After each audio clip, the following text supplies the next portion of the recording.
Perkenalkan, nama saya Mia Ermawati. Saya merupakan salah satu dosen perencanaan wilayah dan kota di Institut Teknologi Sumatera. Pada kesempatan hari ini, video ini dibuat sebagai pernyataan diri dosen dalam unjuk kerja Tridharma Perguruan Tinggi atau PDD UKT, PT, dan merupakan salah satu persyaratan dalam pengajuan sertifikasi dosen.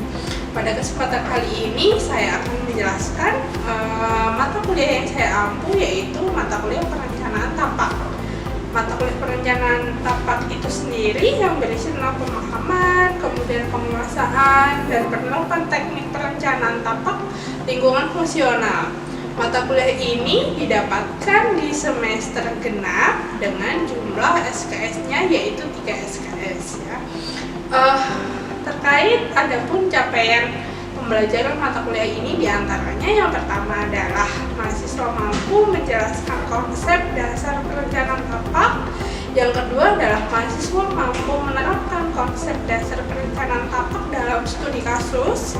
Yang ketiga adalah mahasiswa mampu menjelaskan kedudukan perencanaan tapak dengan perencanaan lainnya. Untuk sistem pembelajaran mata kuliah perencanaan tapak di ITERA sendiri, untuk sistemnya yang digunakan adalah dilakukan secara luring. Metode pembelajaran yang diterapkan merupakan case based learning, yaitu setelah materi diberikan oleh dosen, maka dosen akan memberikan pertanyaan terkait studi kasus dan mahasiswa wajib menanggapi.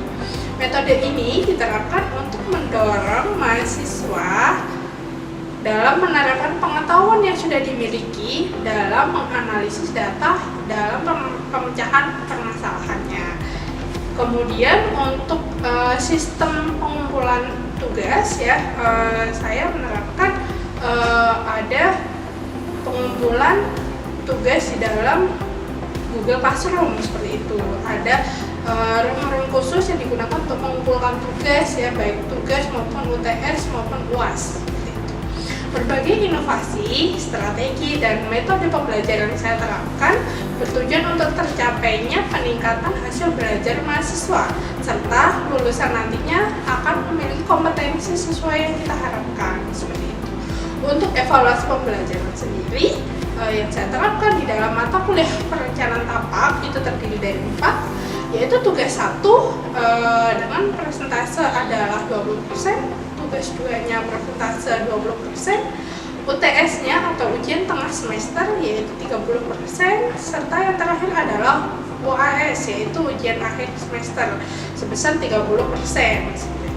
Berikut ini akan saya tampilkan video proses perkuliahan perencanaan tapak. Mari kita saksikan bersama-sama. Baik, assalamualaikum warahmatullahi wabarakatuh. Selamat pagi semuanya. Baik ya, gimana kabarnya? Sehat semuanya? Ya, jadi pagi hari ini ya, hari Jumat, kita akan melakukan perkuliahan ya, mata kuliah, dan mata kuliah adalah proses perencanaan tapak ya. Perencanaan tapak ya, kita berbicara perencanaan tapak ya, bagaimana prosesnya, tahapan yang harus dilalui di dalam perencanaan tapak itu sendiri seperti apa ya. Nanti kita akan belajar bersama-sama. Baiklah, kita masuk di dalam pengertian perencanaan tapak ya. Perencanaan tapak adalah seni dalam penyusunan lingkungan dunia untuk mendukung kegiatan manusia sehingga menciptakan harmonisasi dengan lingkungan sekitar. Jadi bagaimana caranya kita merencanakan suatu tapak, kemudian memperhatikan lingkungan di sekitarnya supaya menciptakan suatu lingkungan dunia yang livable atau nyaman. Kemudian ada tujuan utama maupun tujuan khusus dalam perencanaan tapak itu sendiri. Tujuan utamanya adalah meningkatkan fungsi dan estetika suatu kawasan yang pada akhirnya meningkatkan kualitas lingkungan kehidupan. Ini merupakan tujuan utama ya, kita dituntut untuk meningkatkan kualitas lingkungan dunia untuk kehidupan ya, terutama untuk masyarakat. Untuk tujuan khususnya, yang pertama adalah mengoptimalkan Kemudian mengoptimalkan komunikasi, memilih rencana, mengurangi biaya, menciptakan tapak yang nyaman dan aman, dan menciptakan lingkungan yang sehat, livable city. Mengoptimalkan fungsi kawasan, kita melihat produk rencana tapak yang dihasilkan harus optimal penggunaannya sesuai dengan fungsi yang direncanakan. Apa sih yang kita rencanakan secara fungsinya itu bisa optimal penggunaannya, baik si penggunanya maupun yang merencanakan. Pengoptimalan komunikasi, seperti contoh di sini ada ruang terbuka ya, biasanya kita sebut dengan taman kota atau alun-alun ya. Secara fungsi dia diadakan di sini ada fungsi sebagai media interaksi antara si penggunanya, usernya, secara internal di antara penghuni maupun si penggunanya. Secara eksternal ada optimalisasi dalam memanfaatkan fasilitas sekitar tapak. Ada untuk fungsi rekreasi, fungsi bermain, kemudian ada fungsi ekonomi di sini, ada fungsi ekologi. Nah, itu semua mengoptimalkan secara fungsi. Yang ketiga adalah penentuan pemilihan rencana. Di dalam proses perencanaan tapak, kita tidak bisa merencanakan secara individu, tapi harus menginventarisir ya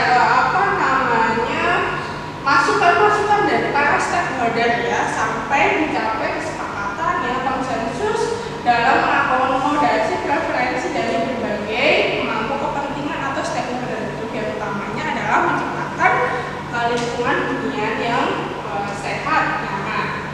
Kemudian ada proses dan prosedur ya. Apa sih beda proses dan prosedur? Di sini kita melihat bahwa kalau proses itu adalah cenderung bersifat teknis yang runtut, bersifat alamiah atau ilmiah, serta tidak terikat pada peraturan manusia. Berbeda dengan prosedur, yang identik dengan tahapan atau runtutan yang memang sudah ada ketentuan yang dibuat oleh manusia ya, atau lembaga yang berwenang untuk melaksanakan satu atau beberapa tindakan secara hukum ya, secara administrasi, birokrasi yang runtut. Ada hakikat, proses, dan proses perencanaan wilayah ibu kota. Kita melihat ya bagaimana proses ya, terutama dalam perencanaan wilayah dan kota. Ada proses sebagai suatu kegiatan yang sekuensial, dia saling berurutan, dimulai dari masukan, proses keluaran masukan ini merupakan input data, pengumpulan data, kemudian prosesnya adalah proses di dalam analisis, kemudian menghasilkan keluaran ya, suatu pengembangan, rencana, dan lain sebagainya. Kemudian di dalam proses sebagai dasar dari pengetahuan, kita melihat ada fakta di sini, ada data di lapangan seperti apa, kemudian dilakukan analisis, kemudian dilakukan sintesis ya, untuk melihat sejauh mana hasil analisisnya, untuk kemudian mengatasi permasalahan dalam faktanya. Nah, ada proses perencanaan tapak. Di sini ada 4 tahapan, terbagi menjadi 4 tahapan. Tahap yang pertama terdiri dari persiapan, pengumpulan data, dan analisis. Nah, tahap 1 ini merupakan peninjauan kembali rumusan tujuan awal apabila terdapat temuan baru yang tidak sesuai dari hasil analisis. Kemudian tahap yang kedua diantaranya terjadi rencana tapak site plan, kemudian penyusunan RAB, yaitu menyesuaikan site plan apabila rencana melebihi anggaran biaya yang tersedia ya, kita melihat apakah RAB-nya sesuai atau tidak di awal. Yang ketiga adalah menyesuaikan site plan DED ya, sesuai atau tidak DED-nya dengan teknis ya. Kemudian yang keempat ya, baik itu terdiri dari DED, detail engineering design, dan RAB detail, yaitu rencana anggaran biaya secara detail. Kemudian ada pelaksanaan dan pengelolaan. Di dalam tahapan ini dilakukan penyesuaian DED apabila terdapat kendala yang berarti dalam pelaksanaan dan pengelolaan perencanaan tapak. Saya lanjutkan ke materi berikutnya. Nah, ini di dalam proses perencanaan tapak ya, ada persiapan. Nah, di sini kita melihat dimulai dari kerangka kerja, dimulai dari pemberi pekerjaan. Siapa kira-kira ya, arahan kegiatannya seperti apa? Misalkan saya pemberi kerja, saya itu inginnya membangun apa? Saya akan menjelaskan kepada kalian. Itu adalah di tahap persiapan. Kemudian arahan pengembangan yang dikembangkan menjadi program ruang. Ketika merencanakan tapak, saya juga akan memberikan penjelasan kepada si pekerjanya ya, atau pihak kedua ya, seperti itu. Saya maunya program ruangnya ini. Itu di tahap yang pertama.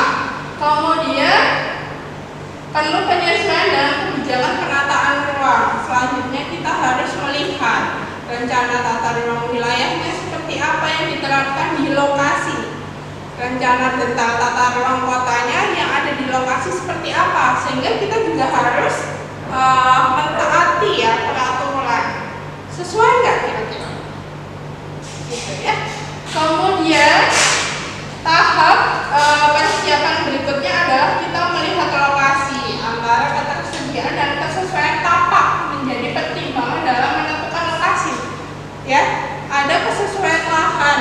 Ya, kesesuaian lahan itu untuk melihat apakah lahan tersebut cocok nggak kira-kira digunakan untuk FTH. Nah, misalkan kita melihat dalam satu lahan itu melihat kandungan airnya tinggi enggak. Ini salah satu contohnya. Kalau kandungan airnya tinggi, kira-kira cocok nggak untuk lahan pemakam? Cocok nggak? Nggak cocok. Itu kan nanti ada analisis kesesuaian lahan. Nah, kita lihat lokasinya di situ. Yang berikutnya adalah identifikasi data yang diperlukan. Nah, itu nanti berdasarkan aspek yang akan kita analisis ya. Selanjutnya pengumpulan data ya, seperti biasanya ada primer dan ada sekunder ya. Primer nanti kalian bisa wawancara, observasi, kemudian apa lagi? Wawancara, observasi, kuesioner, apalagi? Sudah. Oke. Kemudian ada data sekunder. Kalian bisa data dari instansi, kemudian dari jurnal, dari buku rencana tata ruang wilayah ya, untuk melihat bagaimana kesesuaian. Kemudian, nah ini ada beberapa aspek yang menjadi aspek dasar yang kita perhatikan di dalam proses perencanaan tapak ya. Kita bisa melihat aspek fisik lingkungan, sosial, kependudukan dan ekonomi, kemudian infrastruktur. Jika disesuaikan lagi, misalkan kita juga bisa melihat dari aspek budaya, aspek kebencanaan ya, ada potensi bencana alam nggak di lokasi yang mau kita rencanakan tadi, seperti itu. Nah, ini ada beberapa aspek ya di dalam fisik lingkungan. Kita melihat iklimnya seperti apa, suhu udara, topografi, geologi, hidrologi ya, kemudian dari view ya, good view, bad view ya, dari mana ini nanti kan untuk melihat ya kira-kira lahan yang mau kita bangun itu nanti dari sisi depan bagusnya seperti apa, dari sisi samping, dari sisi belakang seperti apa, sehingga dari sisi estetika dia akan bagus. Kemudian vegetasi ya, kegiatan guna lahan, tutupan lahan, dan kawasan konservasi maupun reservasi. Itu semua akan dibahas di dalam aspek fisik dan lingkungan. Selanjutnya di dalam aspek sosial ekonomi itu ini kaitannya juga dengan pendudukan. Kita berbicara tentang demografi. Kira-kira jumlah penduduknya berapa, jenis kelaminnya seperti apa, proporsi jenis kelamin antara laki-laki sama perempuan seperti apa ya. Kemudian budaya lokal, kearifan lokal. Kenapa sih kita itu di dalam proses perencanaan tapak juga harus melihat budaya? Kira-kira kenapa? Ada yang tahu? Ada yang tahu? Silakan. Ya, silakan.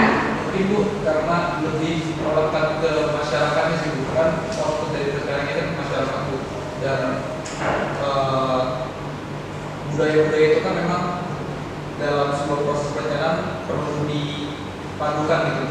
Jangan sampai perencanaan kita buat itu menghilangkan budaya lokal itu sendiri gitu. Jadi pendapat saya. Oke, terima kasih ya, bagus ya. Jadi memang betul ya, kenapa kita harus melihat budaya ya. Ketika kita mau melakukan perencanaan apapun itu, kita juga harus mempertimbangkan budaya. Kenapa? Ketika proses perencanaan yang sudah kita lakukan sudah selesai, takutnya nanti budaya lokal itu tidak bisa menerima. Ya, makanya itu di dalam proses perencanaan kita juga harus memperhatikan atau mengikut sertakan participatory mapping ya, partisipasi masyarakat, biar masyarakat setempat itu bisa memberikan aspirasi kira-kira yang tepat itu yang cocok seperti apa, sesuai dengan lingkungannya, sesuai dengan budayanya, karena mereka yang paham gitu ya, paham ya? Nah, oke, saya lanjut.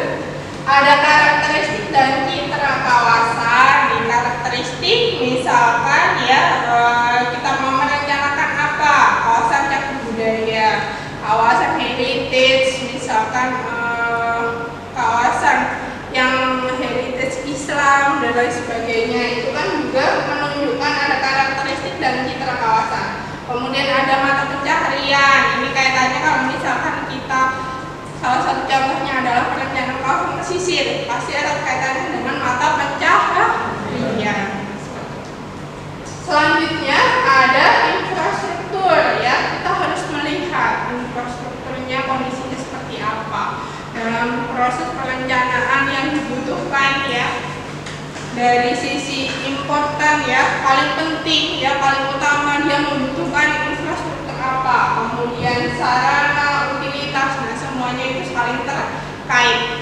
Ada pedoman yang bisa kita gunakan untuk menentukan ya standar SNI yang bisa kita rujuk untuk merencanakan infrastruktur di dalam proses perencanaan tahap.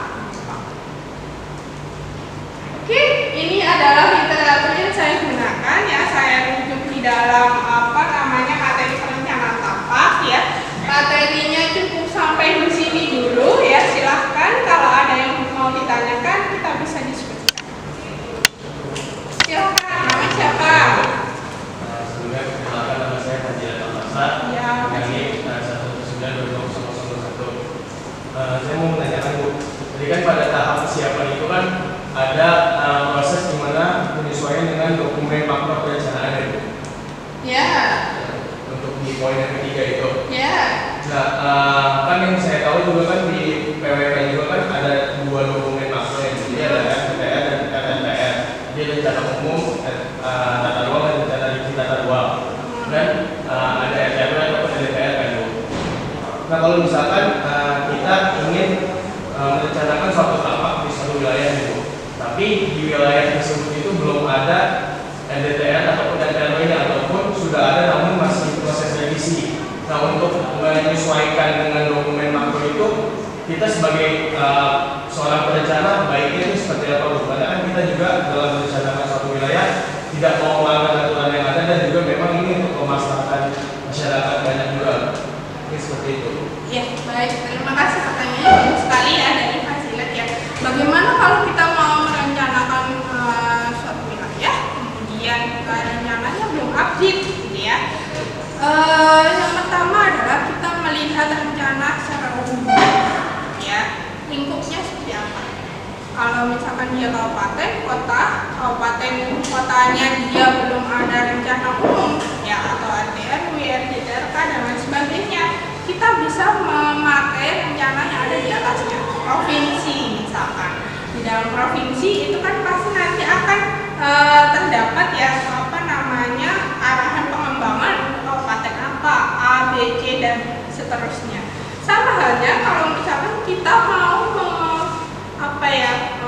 melakukan identifikasi kebijakan, misalkan dari satu kecamatan, ya nggak ada rujukannya, belum ada RDTRK-nya misalkan, ya kita pakai RT/RW dari kabupatennya. Satu kecamatan Tanjung Senam, berarti dia masuk ke ranahnya Bandar Lampung. Berarti yang kita gunakan adalah RT RW Kota Bandar Lampung. Seperti itu. Ya. Paham ya? Oke, ada lagi yang mau ditanyakan? Ada lagi? Ya, silakan. Di situ saya Muhammad Rizi 109 ini lebih detail aja sih pertanyaannya. Kayak kan kalau kita bicara pencatatan tapak kan memang di teknik sipil juga berbicara pencatatan tapak, di arsitektur juga berbicara pencatatan tapak, dan di kita PWK juga berbicara tentang pencatatan tapak. Dan lekat kaitannya dengan profesi planners maupun arsitektur. Nah, ini pertanyaan itu yang membedakan secara nyata atau ciri khas terkait pencatatan tapak dan sudut pandang planners dan arsitek itu bedanya di mana sih Bu? Apakah mulai dari pertimbangan dia memang aspek apakah berbeda gitu? Ya, sekali ya pertanyaannya ya, detail ya. Jadi apa sih yang menjadi pembeda antara kita ya, teknik sipil, arsitektur, PWK, ini teknik sipil ya, kemudian arsitektur, teknik lingkungan ya, kemudian perencanaan wilayah dan kota, kemudian apa lagi? Ada geomatika, semuanya itu saling terkait ya. Kalau misalkan kita belajar ya, kita di PWK itu belajar banyak tetapi sedikit gitu ya. Kita belajar banyak aspek tetapi hanya sedikit yang kita dapatkan ya. Berbeda kalau misalkan di arsitektur kita belajar satu tapi dia lebih fokus. Ada perencanaan ya, ada perencanaan, bahkan nanti kalau misalkan kalian S2 ada yang dinamakan perencanaan arsitektur, ada perencanaan kota, itu apa bedanya? Nah, itu nanti kalian bisa lanjut ke S2 misalkan. Nah, kalau misalkan berbeda seperti apa, mungkin ranah ruang lingkupnya yang akan berbeda. Kita di sini perencanaan tapak ya, hanya mengantar, kita belajar sedikit hanya mengantarkan ya kalian misalkan, oh nanti kalau kita belajar tentang perencanaan tapak, lanjutannya adalah studi perencanaan kota. Kaitannya apa dengan PWK? Kalau di arsitektur ya, sepemahaman saya adalah ketika mereka belajar tapak itu nanti dia mulai dari mendesain interiornya, eksteriornya seperti apa. Jadi dia lebih depan. Padahal kita tidak belajar di dalam interiornya, desain interiornya dan lain sebagainya. Ya. Hanya ruang lingkupnya yang berbeda. Kalau arsitektur mungkin di dalam satu gedung, ya satu rumah selesai. Kalau kita tidak dibatasi ya, kita dalam satu kecamatan, kabupaten, provinsi, bahkan satu negara. Gitu. Itu yang membedakan. Gitu ya, paham ya? Baik, ada lagi yang mau ditanyakan? Oke, kalau sudah tidak ada yang ditanyakan, maka perkuliahan perencanaan tapak saya akhiri sampai di sini. Terima kasih atas perkuliahan hari ini. Kita ketemu minggu depan ya, dengan kondisi yang sehat, insya Allah ya. Saya akhiri. Wassalamualaikum warahmatullahi wabarakatuh. Demikianlah cuplikan video pembelajaran mata kuliah perencanaan tapak yang dilakukan secara luring di Prodi Perencanaan Wilayah dan Kota Institut Teknologi Sumatera. Yang terakhir kami ucapkan terima kasih pada tim penilai dari sertifikasi dosen di lingkungan Kementerian Pendidikan, Kebudayaan, Riset dan Teknologi, dan serta tak lupa kepada semua pihak yang terlibat di dalam pembuatan video ini. Akhir kata, wassalamualaikum warahmatullahi wabarakatuh.